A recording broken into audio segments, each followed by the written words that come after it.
Transformers Dark of the Moon, while it's slightly better than Revenge of the Fallen, this is still a pretty bad movie in my opinion. It's boring, it has a whole lot of action in it, and it has little character development.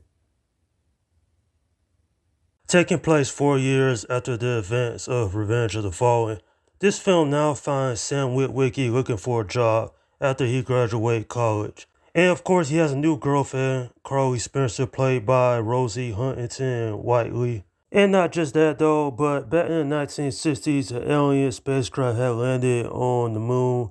And it's up to Autobots to get there first to learn of this spacecraft's secrets. While this film is visually stunning and some of the special effects look great, this movie lacks heart and soul.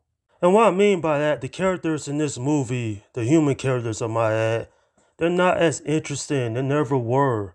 But we spend so much time on these human characters once again, it makes the whole film quite boring in my opinion. And as far as why Megan Fox wasn't in this film, she actually made a Nazi comment towards Michael Bay. And of course, Steven Spielberg, who was the executive producer on this film and the previous two movies, he had fired her. And as far as the story is concerned, honestly, it's not that great. It could have been a lot better though. Yeah, this film is action packed, it has a lot of good action in it. And yeah, this film is darker than the previous two entries. Quite honestly though, I was very bored with this film rewatching it simply because of lack of character development. And when you don't have that in a movie like this, then the movie gets very tiresome by the hour mark.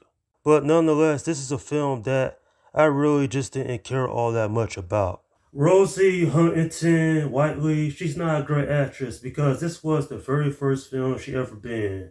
In fact, she only ever been in two movies. I was saying to myself, why? Why did they cast this model to play this major role in this third film? Say what you will, at least Michaela had gotten more backstory than Carly ever did. Carly Spencer is a boring character. We don't really know anything about her. We don't know how long her and Sam been together. And, it just makes her character just basic. She's there to be beautiful. I will say that. And speaking of lack of character development, Megatron's really beginning the short end of this stick as in these films. Like, he takes a backseat to Sentinel Prime in this movie, who is the main antagonist.